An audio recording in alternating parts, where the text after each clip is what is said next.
Hello दोस्तों, स्वागत है आपका मेरे यूट्यूब चैनल परीक्षा प्लान में। तो चलिए आज की हिस्ट्री की क्लास को शुरू करते हैं और अपने टॉपिक पर आते हैं।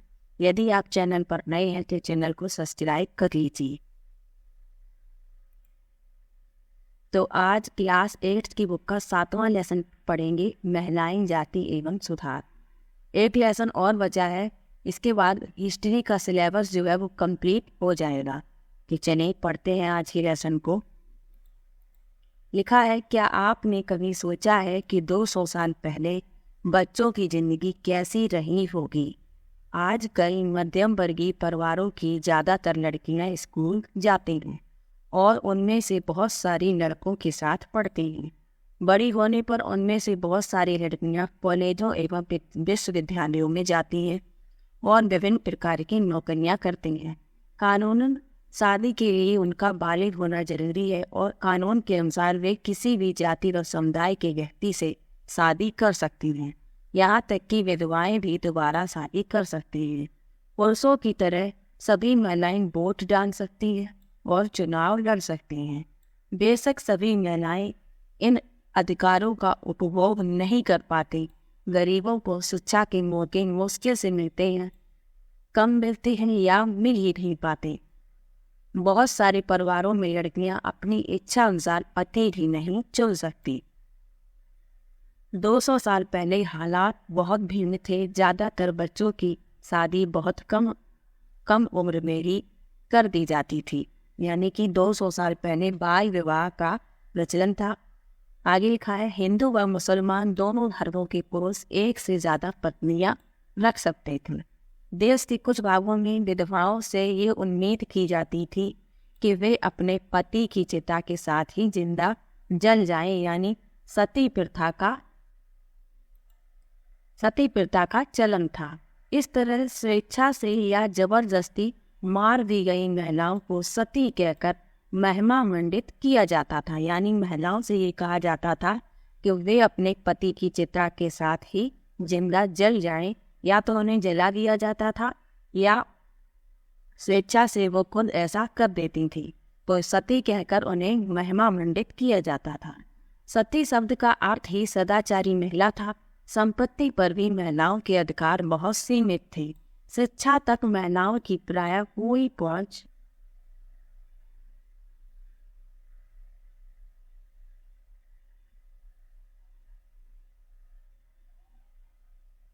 देश के बहुत सारे भागों में लोगों का विश्वास था कि अगर औरत पढ़ी लिखी होगी तो वह जल्दी विधवा हो जाएगी।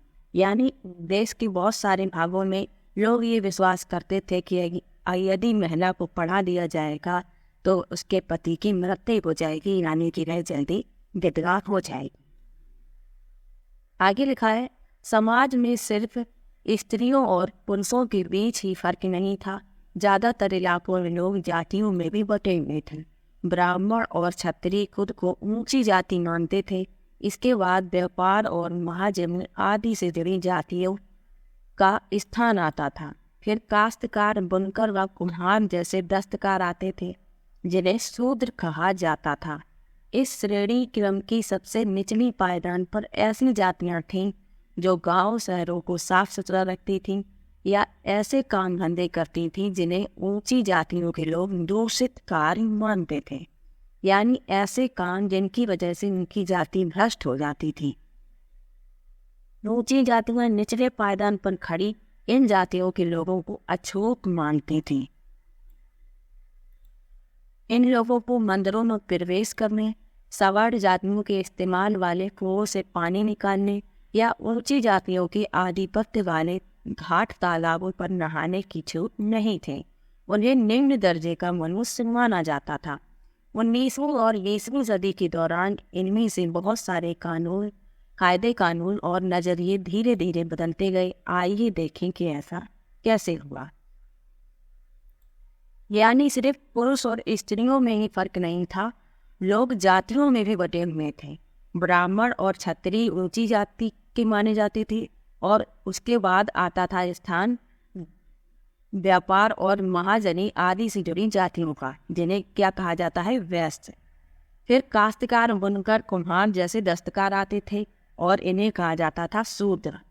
तो जो सबसे निचली जाति थी, निचली मतलब सबसे निचली जाति जो मानी जाती थी, उसका काम था कि वह गांव शहरों को साफ सुथरा रखती थी और ऐसे काम करती थी कि जिन्हें ऊंची जातियों के लोग दूषित कार्य मानते थे, यानी गंदा कार्य मानते थे। ऐसा कार्य निचली जातियों के लोगों से कराया जाता था। और जो निचली जातियों के लोग होते थे उनको लोग अछूत कहते थे, अछूत माना जाता था उन्हें। इन लोगों को मंदिरों में प्रवेश नहीं मिलता था और जहाँ पर ऊंची जाति के लोग पानी निकालते थे जिस कुएं से, उस कुएं से इन निचली जातियों के लोगों को पानी निकालने की छूट नहीं थी।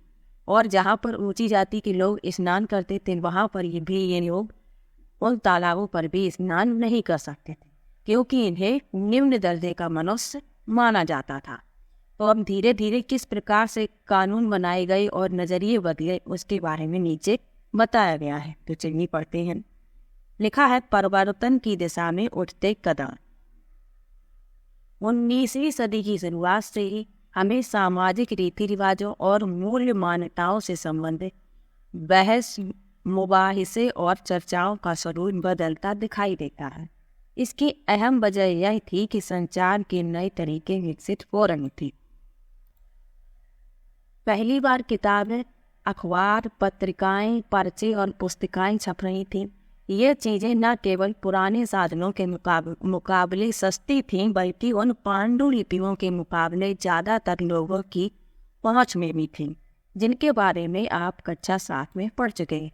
लिहाजा आम लोग भी उन चीज़ों को पढ़ सकते थे। उनमें से बहुत सारे अपनी भाषाओं में लिख सकते थे और अपने विचार व्यक्त कर सकते थे। नए शहरों में तमाम तरह की सामाजिक, राजनीतिक और आर्थिक धार्मिक मुद्दों पर पुरुषों के बीच चर्चा होती रहती थी। ये चर्चाएं आम जनता तक पहुंच सकती थी और सामाजिक परिवर्तन के आंदोलनों से जुड़ी होती थी।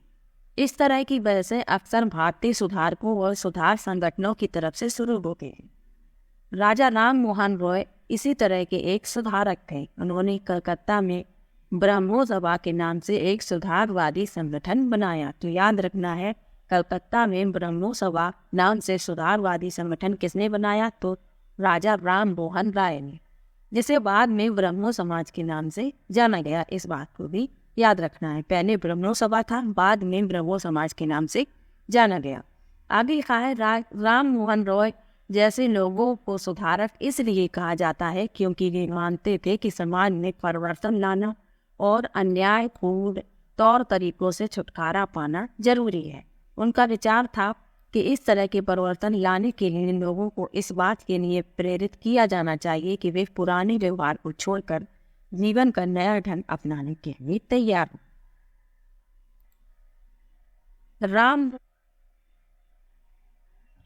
राम मोहन रॉय देश में पश्चिमी शिक्षा का प्रसार करने और महिलाओं के लिए ज़्यादा स्वतंत्रता व समानता के पक्षधर थे। उन्होंने इस बारे में लिखा है कि किस तरह महिलाओं को जबरन घरेलू कामों से बांध कर रखा जाता था। उनकी दुनिया घर और रसोई तक ही सीमित कर दी जाती थी और उन्हें बाहर जाकर पढ़ने लिखने की इजाज़त नहीं दी जाती थी। ये है राजा राम मोहन राय, ये इनका चित्र बना हुआ है। आगे लिखा है, विधवाओं की जिंदगी में बदलाव लाने की कोशिश। राम मोहन रॉय इस बात से काफी दुखी थे कि विधवा औरतों को अपनी जिंदगी में भारी कष्टों का सामना करना पड़ता है। इसी बात को ध्यान में रखते हुए उन्होंने सती प्रथा के खिलाफ मुहिम छेड़ी। राम मोहन रॉय संस्कृत, फारसी तथा अन्य कई भारतीय एवं यूरोपीय भाषाओं के अच्छे ज्ञाता थे। उन्होंने अपने लेखन के जरिए यह सिद्ध करने का प्रयास किया कि प्राचीन ग्रंथों में विधवाओं को जलाने की अनुमति कहीं नहीं दी गई। जैसा कि आपने अध्याय 6 में पढ़ा है, 19वीं सदी के प्रारंभ तक बहुत सारे अंग्रेज अफसर भी भारतीय परंपराओं और रीति रिवाजों की आलोचना करने लगे थे। वे राम मोहन के विचारों को सही मानते थे क्योंकि उनकी एक विद्वान व्यक्ति के रूप में प्रतिष्ठा थी।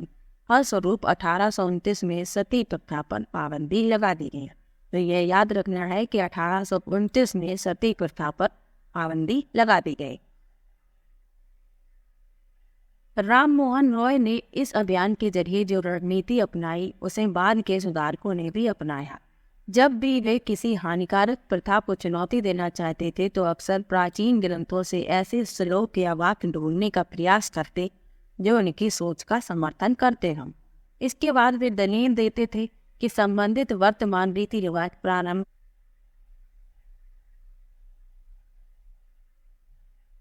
यानी कि राम मोहन रॉय जो थे वो पहले क्या करते थे, अगर किसी प्रथा को उन्हें चुनौती देना होता तो वो प्राचीन ग्रंथों में ऐसे वाक्य या श्लोक ढूंढते जो उनकी सोच का समर्थन करते हैं।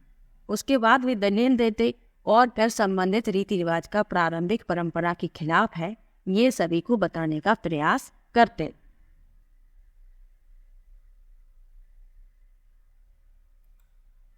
यहाँ इस चित्र में देख सकते हैं, लिखा है कुंडों पर झूलने का त्योहार। इस लोकप्रिय त्योहार में भक्त पारंपरिक अनुष्ठानों के तहत अजीब तरह से कष्ट सहने का अभ्यास करते थे। वे अपनी खाल में कुंडा भेद कर एक झूले पर लटक जाते थे। 19वीं शताब्दी के पूर्वार्ध में जब यूरोपीय अफसरों ने भारतीय रीति रिवाजों और अनुष्ठानों को बर्बर कहकर उनकी आलोचना की तो इस त्योहार की खास तौर से आलोचना की गई। इस चित्र में आप देख सकते हैं।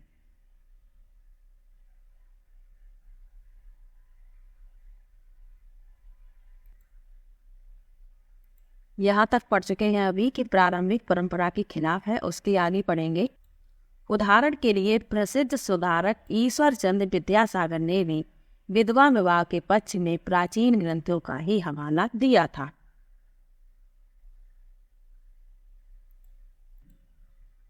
अंग्रेज सरकार ने उनका यह सुझाव मान लिया और 1856 में विधवा विवाह के पक्ष में एक कानून पारित कर दिया। जो विधवाओं के विवाह का विरोध करते थे उन्होंने विद्यासागर का भी विरोध किया और यहाँ तक कि उनका बहिष्कार कर दिया। 19वीं सदी के उत्तरार्ध तक विधवा विवाह के पक्ष में चलाया जा रहा आंदोलन देश के अन्य भागों में भी फैल गया था। मद्रास प्रेसिडेंसी के तेलुगु भाषी इलाकों में वीरेशलिंगम पंतलु ने विधवा विवाह के समर्थन में एक संगठन बनाया था। लगभग उसी समय बम्बई में युवा बुद्धिजीवियों और सुधारकों ने भी विधवा विवाह के प्रचार प्रसार का संकल्प लिया। उत्तर में आर्य समाज की स्थापना करने वाले स्वामी दयानंद सरस्वती ने भी विधवा विवाह का समर्थन किया। तो आर्य समाज की स्थापना स्वामी दयानंद सरस्वती ने की थी, इस बात को भी याद रखिएगा। आगे लिखा है, इसके बावजूद विवाह करने वाली विधवा महिलाओं की संख्या काफी कम थी। विवाह करने वाली विधवाओं को समाज में आसानी से स्वीकार नहीं किया जाता था। इस तरह रूढ़िवादी तबके इस नए कानून का विरोध करते रहे। ये है स्वामी दयानंद सरस्वती, इस चित्र में देख सकते हैं। लिखा है,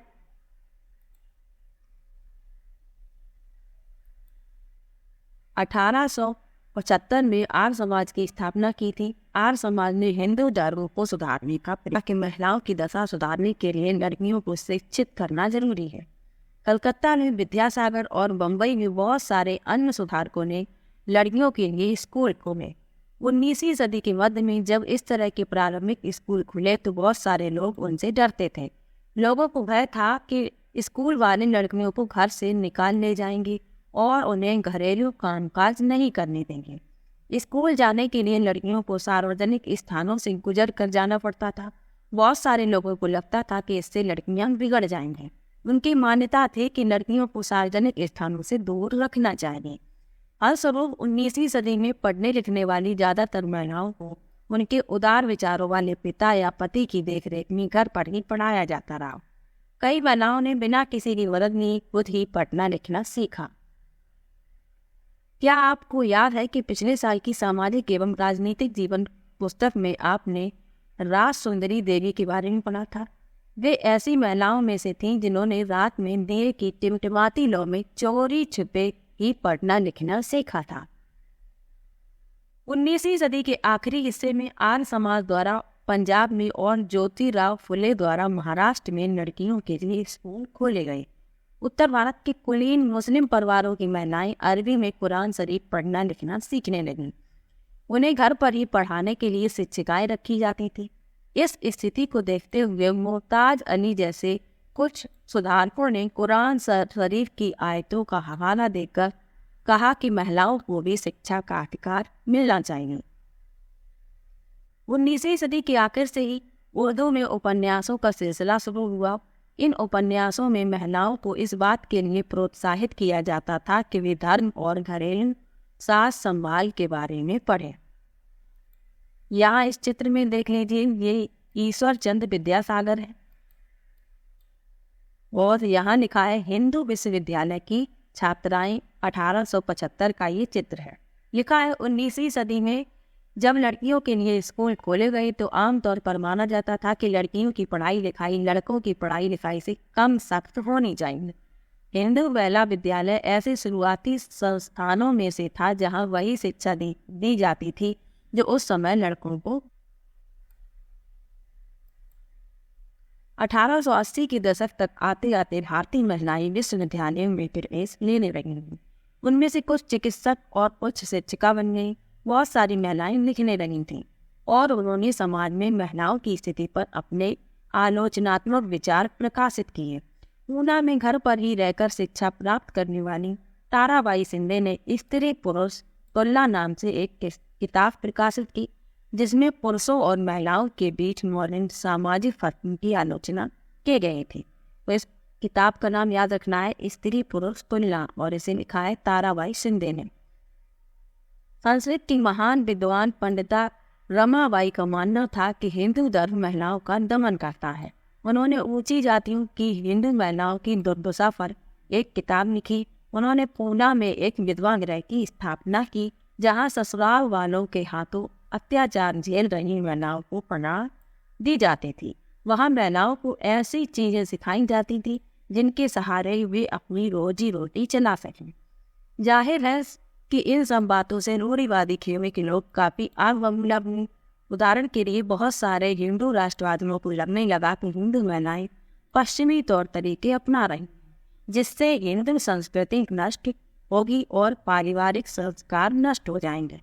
रूढ़िवादी मुसलमान भी इन बदलावों के नतीजों को लेकर चिंतित थे।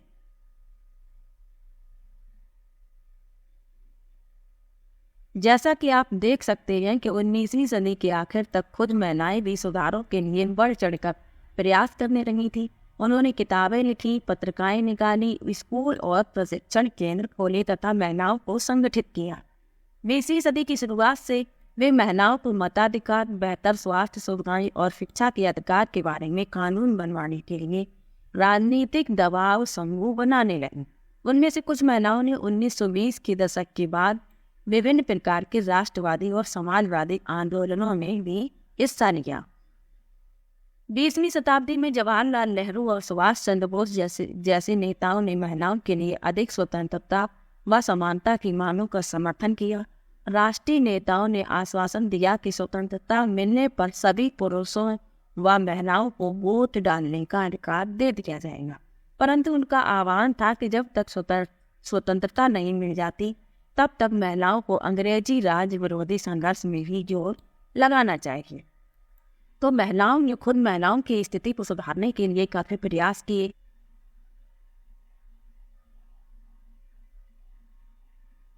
पंडिता रमाबाई ने एक विधवा गृह खोला था जहां पर उन महिलाओं को पनाह दी जाती थी जिनके साथ ससुराल वाले अत्याचार करते थे। तो महिलाएं भी अब महिलाओं के सुधार के लिए आगे बढ़ रही थी। यहाँ पर लिखा है, जब औरत का पति मर जाता है, तो जो पुस्तक ताराबाई शिंदे ने लिखी है स्त्री पुरुष की तुलना, उसी में लिखा गया है, क्या औरत को अपनी जिंदगी उतनी ही प्यारी नहीं होती जितनी कि तुम्हें तुम्हारी जिंदगी प्यारी है। ये तो कुछ ऐसी बात हो गई मानो महिलाएं पुरुषों से बिल्कुल अलग चीजों से बनी हैं, मानो वे धूल या चट्टानों या जंग लगे लोहे से बनी हूँ और तुम व तुम्हारी जिंदगी शुद्ध सोने की बनी हो। तुम मुझसे पूछते हो कि मेरा क्या मतलब है। मेरा मतलब यह है कि जब औरत का पति मर जाता है तो उसका क्या असर होता है। नाई आता है, उसके लहराते बाल साफ कर देता है, सिर्फ इसलिए कि तुम्हारी आंखों को ठंडक पड़ जाए। उसे शादी, विवाह, आवभगत और उन शुभ अवसरों से बहिष्कृत कर दिया जाता है जहां विवाहित महिलाएं जाती हैं। और भला इन पाबंदियों की वजह क्या है? क्योंकि उसका पति मर चुका है। वह अभागी या दुर्भाग्य उसके माथे पर खुदा हुआ है उसका चेहरा देखा नहीं जाता, यह अशुभ होता है। ये लिखा है ताराबाई शिंदे ने अपनी पुस्तक स्त्री पुरुष तुलना में। आगे लिखा है बाल विवाह के विरुद्ध कानून। महिला संगठनों के विकास तथा इन मुद्दों पर हो रहे लेखन की वजह से सुधारों के पक्ष में आवाज और मजबूत हुई। लोग बाल विवाह जैसे स्थापित परंपराओं को चुनौती देने लगे। केंद्रीय विधानसभा में बहुत सारे सांसद थे जिन्होंने बाल विवाह पर पाबंदी हेतु कानून बनाने के लिए संघर्ष किया। 1929 में बाल विवाह निषेध अधिनियम पारित किया गया। इस कानून के बारे में वैसी कड़वी बहसें और संघर्ष नहीं हुए जैसे पुराने सुधारवादी कानूनों के बारे में हो गए थे। इस कानून के अनुसार 18 साल से कम उम्र के लड़के और 16 साल से कम उम्र की लड़की की शादी नहीं की जा सकती। बाद में यह उम्र बढ़ाकर 21 साल व 18 साल कर दी गई। यह चित्र आप देख सकते हैं। चित्र में 8 साल की दुल्हन, ये जो दुल्हन है वो 8 साल की है। लिखा है यह 20वीं सदी की शुरुआत में एक बाल वधू का चित्र है। क्या आपको पता है कि आज भी हमारे देश में 20% से ज़्यादा लड़कियों की शादी 18 साल से पहले ही हो जाती है। जाति और समाज सुधार, चलिए पढ़ते हैं। हमने अभी जिन समाज सुधारकों का जिक्र किया उनमें से कई जाति गैर बराबरी के भी विरोधी थे।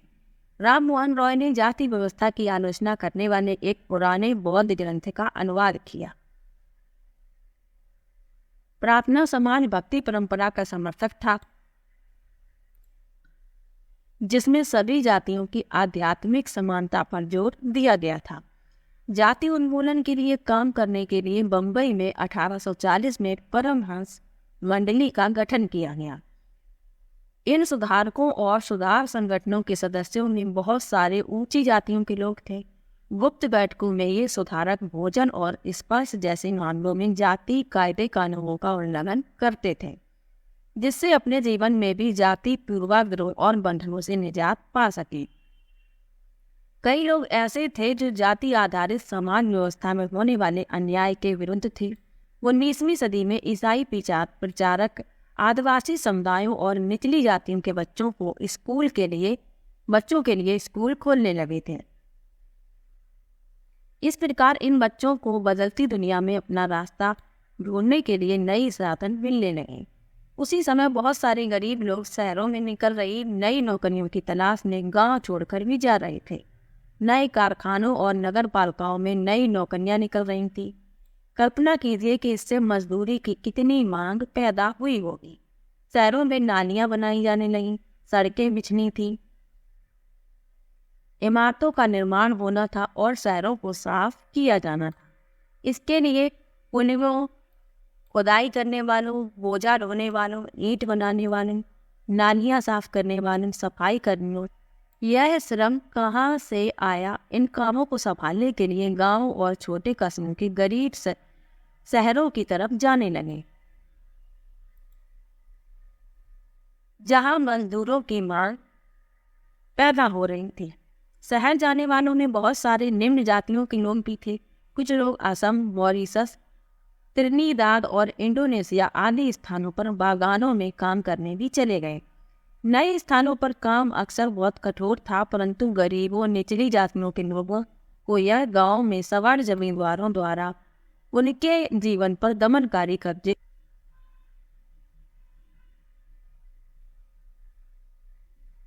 यानी सवार जमींदार जो थे इन निचली जातियों के लोगों के साथ अच्छा व्यवहार नहीं करते थे, तो इनसे निकलने के लिए इन गरीबों के पास यही मौका था कि ये गांव को छोड़कर छोटे कस्बों में मजदूरी करने के लिए चले गए, क्योंकि वहां पर मजदूरों की बहुत आवश्यकता थी।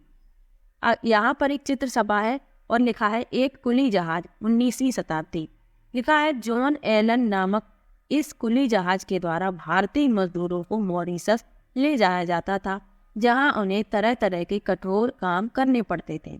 इनमें से ज़्यादातर मजदूर निचली जातियों के होते थे। इस जहाज के द्वारा ले जाए जूते कौन बना सकता है? लिखा है चमड़े का काम करने वालों को परंपरागत रूप से नीची नज़र से देखा जाता है, क्योंकि वे मृत पशुओं का चमड़ा निकालते हैं, जिन्हें गंदा व दूषित माना जाता है। पहले विश्व युद्ध के दौरान सेना के लिए जूतों की जबरदस्त मांग पैदा हो गई थी, परंतु चमड़े के कामों के प्रति जाति पूर्वाग्रहों की वजह से केवल परंपरागत चमड़ा कामगर और मोची ही जूते तैयार कर सकते थे। लिहाजा वे ज़्यादा कीमत की मांग करने लगे और उन्हें काफी लाभ हुआ। इस चित्र में देख सकते हैं, लिखा है जूते बनाते मदगा समुदाय के लोग। 19वीं शताब्दी, आंध्र प्रदेश। मौजूदा आंध्र प्रदेश में मदगा एक महत्वपूर्ण अछूत जाति रही है। वे पशुओं के शवों को साफ करने, चमड़ा तैयार करने और चप्पल जूतियाँ सीने में माहिर थे। आगे लिखा है, इसके अलावा दूसरी तरह की नौकरियां भी सामने आ रही थी। उदाहरण के लिए सेना में भी लोगों की जरूरत बढ़ गई थी। अछूत माने जाने वाले महार समुदाय के बहुत सारे लोगों को महार रेजिमेंट में नौकरी मिल गई। दलित आंदोलन के नेता B.R. अम्बेडकर के पिता एक सैनिक स्कूल में ही पढ़ाते थे। अब यहाँ लिखा है, कक्षा में जगह नहीं। लिखा है, बम्बई प्रेसिडेंसी में 1829 में भी अछूतों को सरकारी स्कूलों में घुसने नहीं दिया जाता था। जब उन्होंने इस अधिकार के लिए सख्ती से आवाज़ उठाई तो उन्हें कक्षा के बाहर बरामदे में बैठकर सबक सुनने की इजाज़त दे दी गई, ताकि वे कमरे को दूषित न कर सकें जहां ऊंची जाति के लड़कों को पढ़ाया जाता था। यहाँ पे लिखा है, चित्र में छपा है और लिखा है नीचे, इस चित्र को देख लीजिए। लिखा है, गुजरात के दुबला समुदाय के लोग बाजार के लिए आम ढोकर ले जा रहे हैं। दुबला मजदूर सवार जमींदारों के पास मजदूरी करते थे। वे उनके खेत संभालते थे और जमींदार के घर आंगन में तमाम छोटे बड़े काम करते थे।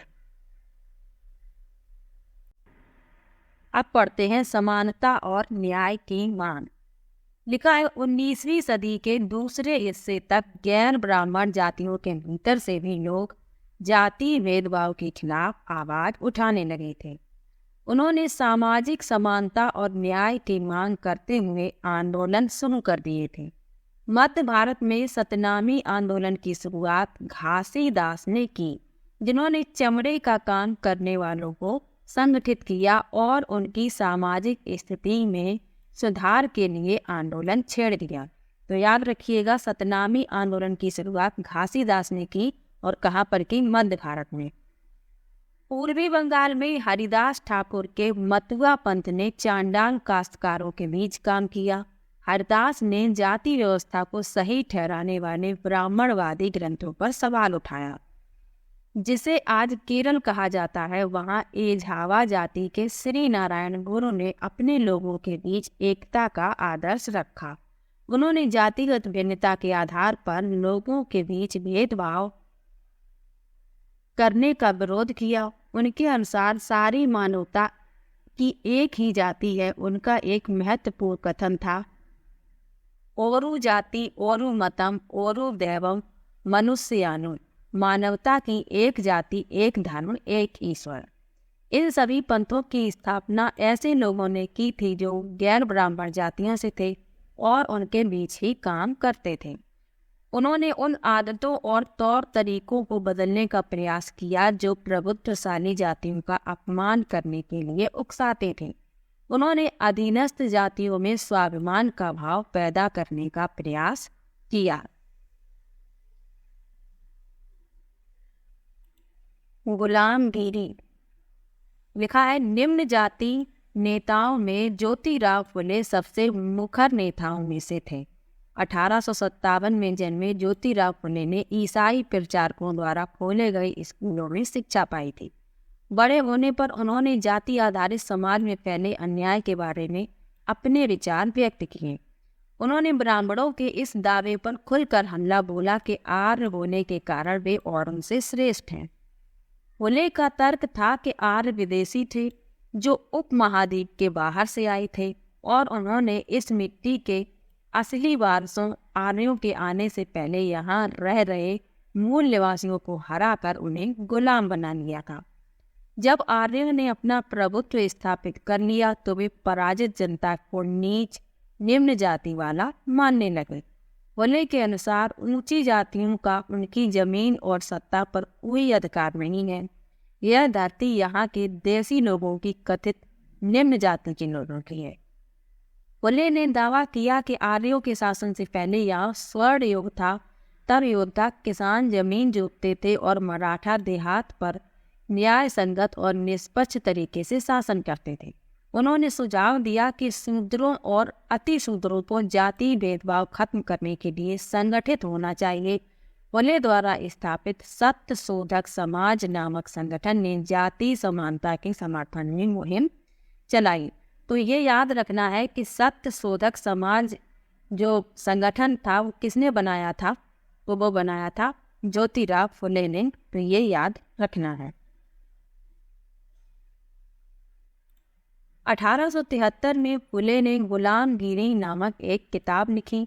इससे लगभग 10 साल पहले अमेरिकी गृह युद्ध हो चुका था, जिसके फलस्वरूप अमेरिका में दास प्रथा खत्म कर दी गई थी। फुले ने अपनी पुस्तक उन सभी अमेरिकियों को समर्पित थी जिन्होंने गुलामों को मुक्ति दिलाने के लिए संघर्ष किया था। तो ये पुस्तक जो है गुलामगिरी, ये याद रखिएगा, ये ज्योतिराव फुले ने लिखी है। और ये पुस्तक इन्होंने उन लोगों को समर्पित कर दी, अमेरिका वासियों को, जिन्होंने गुलामों को मुक्ति दिलाने के लिए संघर्ष किया था। आगे लिखा है, इस तरह उन्होंने भारत की निम्न जातियों और अमेरिका के काले गुलामों की दुर्दशा को एक दूसरे से जोड़ दिया। जैसा कि उदाहरण से पता चलता है कि फुले ने जाति व्यवस्था की अपनी आलोचना को सभी प्रकार की गैर बराबरी से जोड़ दिया था। वह उच्च जाति महिलाओं की दुर्दशा, मजदूरों की मुसीबतों और निम्न जातियों के अपमानपूर्ण हालात के बारे में गहरे तौर पर चिंतित थे।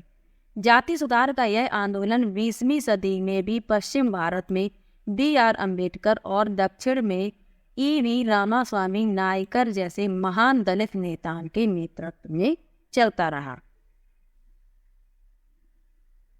आगे लिखा है, मंदिरों में कौन जा सकता था?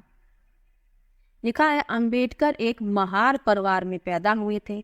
बचपन में उन्होंने इस बात को बहुत नज़दीक से देखा था कि रोजाना की जिंदगी में जाति भेदभाव और पूर्वाग्रह क्या होता है। स्कूल में उन्हें कक्षा के बाहर जमीन पर बैठना पड़ता था। उन्हें सवर्ण बच्चों द्वारा इस्तेमाल किए जाने वाले नलकों से पानी पीने की इजाज़त नहीं थी। स्कूल की पढ़ाई पूरी करने के बाद उन्हें उच्च अध्ययन के लिए अमेरिका जाने हेतु फेलोशिप मिल गई थी।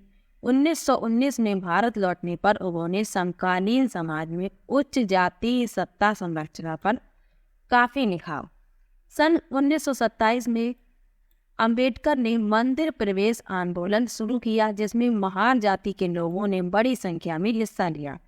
ब्राह्मण पुजारी इस बात पर बहुत आग बबूला हुए कि दलित भी मंदिर के जलाशय का पानी इस्तेमाल कर रहे हैं।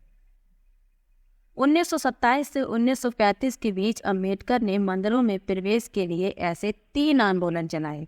वह पूरे देश को दिखाना चाहते थे कि समाज में जाति पूर्वाग्रहों की जकड़ कितनी मजबूत है। ये जो चित्र है ये है मदुरै मंदिर का प्रवेश द्वार, थॉमस डैडियन द्वारा बनाया गया। ये चित्र आप देख सकते हैं। और यहाँ लिखा है, मंदिर प्रवेश आंदोलन से पहले अछूतों को इस तरह के प्रवेश द्वारों के आसपास भी फटकने नहीं दिया जाता था। यानी मंदिर प्रवेश आंदोलन के पहले जो अछूत थे उनको मंदिरों के प्रवेश द्वार के पास भी नहीं आने दिया जाता था। आगे लिखा है, गैर ब्राह्मण आंदोलन। 20वीं सदी के आरंभ में गैर ब्राह्मण आंदोलन शुरू हुआ। यह प्रयास उन गैर ब्राह्मण जातियों का था जिन्हें शिक्षा, धन और प्रभाव हासिल हो चुका था। उनका तर्क था कि ब्राह्मण तो उत्तर से आए उन आर्य आक्रमणकारियों के वंशज हैं जिन्होंने यहाँ के मूल निवासियों देसी द्रविड़ नस्लों को हराकर दक्षिणी भूभाग पर विजय हासिल की थी। उन्होंने सत्ता पर ब्राह्मणवादी दावे को भी चुनौती दी। पेरियार के नाम से प्रसिद्ध E.V. रामास्वामी नायकर एक मध्यम वर्गीय परिवार में पले बड़े थे। अपने प्रारंभिक जीवन में वे सन्यासी थे और उन्होंने संस्कृत शास्त्रों का गंभीरता से अध्ययन किया था। ये हैं, आप चित्र में देख सकते हैं, ईवी रामा स्वामी नायकर, जिन्हें पेरियार नाम से जाना जाता है। बाद में वे कांग्रेस के सदस्य बने, परंतु जब उन्होंने राष्ट्रवादियों द्वारा आयोजित की गई एक दावत में देखा कि वहां बैठने के लिए जातियों के हिसाब से अलग अलग इंतजाम किया हुआ है, तो उन्होंने हताश होकर पार्टी छोड़ दी। इस दावत में निम्न जातियों और उच्च जातियों के लिए अलग अलग बैठने का इंतजाम किया गया था। पेरियार की समझ में आ चुका था कि अछूतों को अपने स्वाभिमान के लिए खुद लड़ना होगा। इसी बात को ध्यान में रखते हुए उन्होंने स्वाभिमान आंदोलन शुरू किया। उनका कहना था कि मूल तमिल और द्रविड़ संस्कृति के असली वाहक अछूत ही है, जिन्हें ब्राह्मणों ने अपने अधीन कर लिया है। उनका मानना था कि सभी धार्मिक नेता और मुखिया सामाजिक विभाजनों और असमानता को ईश्वर प्रदत्त मानते हैं, इसलिए सामाजिक समानता के लिए सभी धर्मों से अछूतों को खुद मुक्ति पानी होगी। पेरियार हिंदू वेद पुराणों के कट्टर आलोचक थे, खास तौर से मनु द्वारा रचित संहिता, भगवद गीता और रामायण के वे कटु आलोचक थे। उनका कहना था कि ब्राह्मणों ने निचली जातियों पर अपनी सत्ता तथा महिलाओं पर पुरुषों का प्रभुत्व स्थापित करने के लिए इन पुस्तकों का सहारा लिया है। यानी पेरियार जो थे तो उन्होंने ये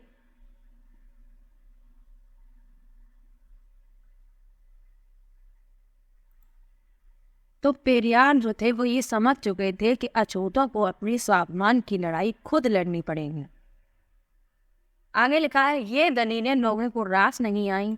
निम्न जाति नेताओं के भाषणों, विचार पूर्ण लेखन और आंदोलनों से उच्च जातीय राष्ट्रवादी नेताओं के बीच कुछ आत्ममंथन और आत्मालोचना की प्रक्रिया शुरू हुई। परंतु रूढ़िवादी हिंदू समाज ने भी उत्तर में सनातन धर्म सभाओं तथा भारत धर्म महामंडल और बंगाल में ब्राह्मण सभा जैसे संगठनों के जरिए इन रुझानों का सख्ती से विरोध किया।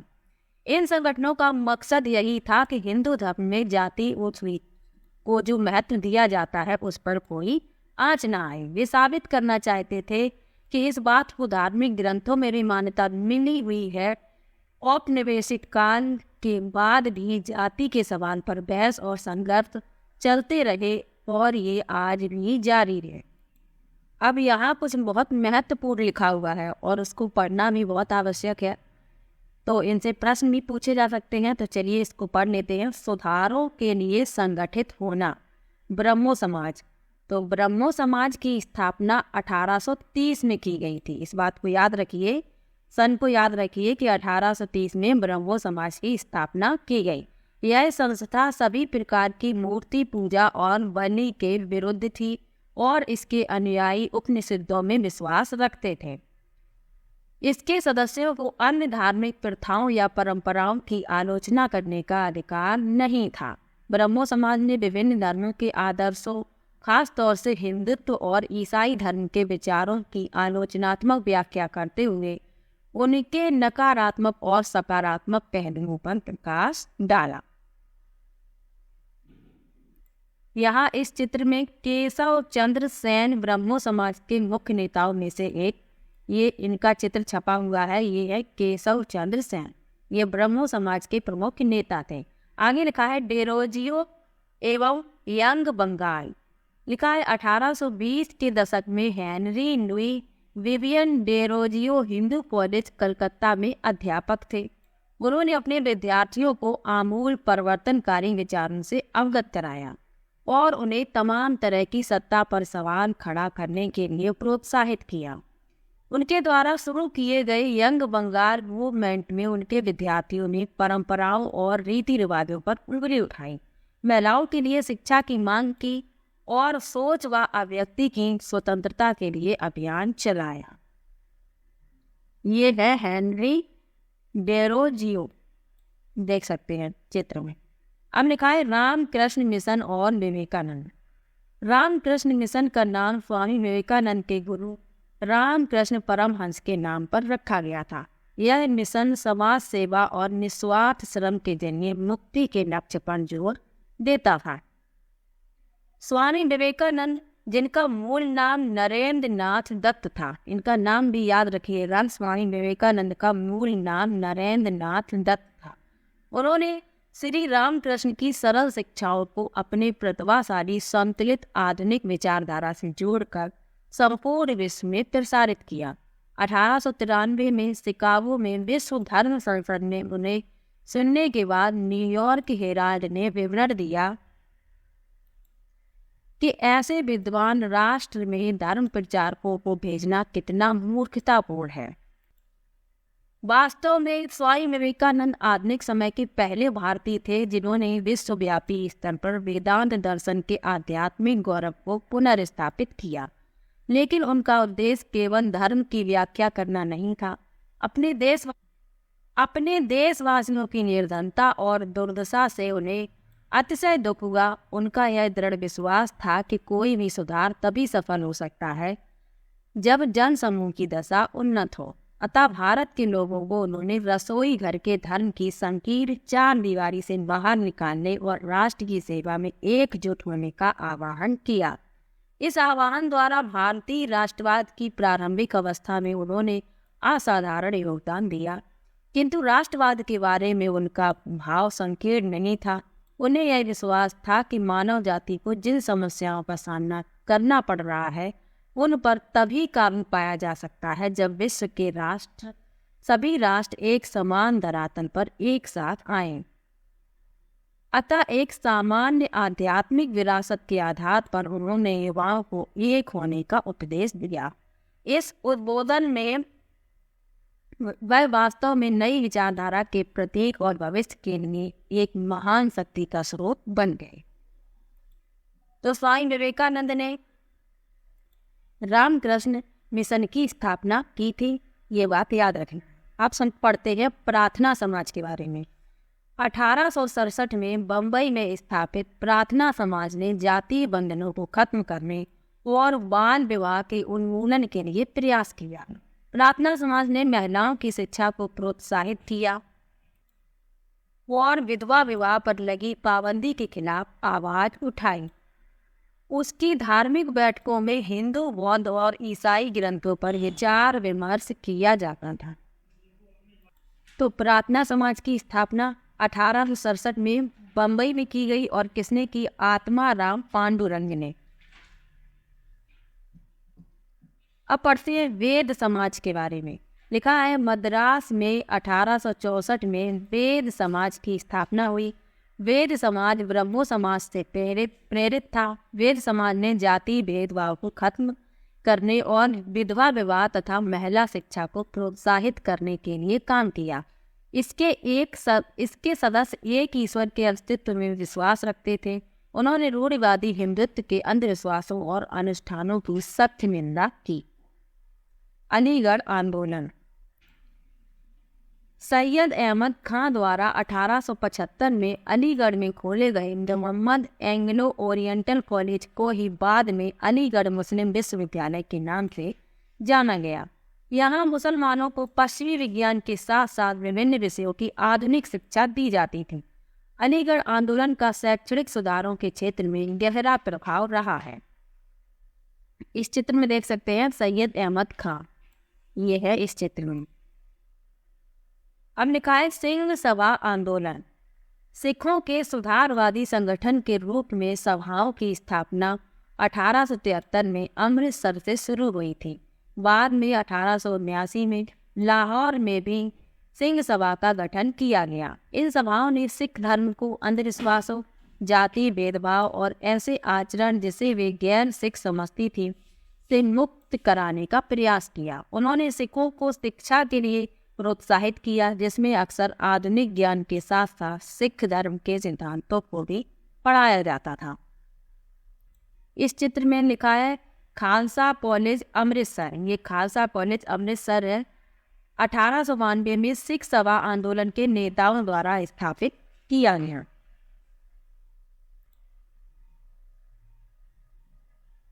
तो आज का ये लेसन यहीं पर समाप्त होता है। आज के लेसन में बहुत महत्वपूर्ण तथ्यों को जाना है। स्त्री शिक्षा के बारे में जाना, नीची जाति के लोगों के साथ किस प्रकार दुर्व्यवहार किया जाता था, इन सब के बारे में इस लेसन में जाना है। और ये जो महत्वपूर्ण तथ्य थे जिनके बारे में अभी पढ़ा है, इन सब के बारे में जाना। वेद समाज, प्रार्थना समाज, ब्रह्मो समाज, सिंह सभा आंदोलन, इन सब के बारे में जाना है। तो आज का ये लेसन यहीं पर समाप्त होता है। क्लास 8 की बुक में एक लेसन और बचा है, उसके बाद हिस्ट्री का सिलेबस कंप्लीट हो जाएगा। मैंने प्रॉमिस किया था कि मैं पूरा सिलेबस करवाऊंगी, तो ज्योग्राफी का कंप्लीट करवा दिया, हिस्ट्री का भी कंप्लीट हो जाएगा। एक लेसन और है उसके बाद। तो आज का वीडियो यहीं पर समाप्त होता है। तो वीडियो कैसा लगा कमेंट बॉक्स में ज़रूर बताइएगा। वीडियो को लाइक और चैनल को सब्सक्राइब करना मत भूलिएगा। मिलते हैं एक और नई वीडियो के साथ। तब तक के लिए बाय बाय।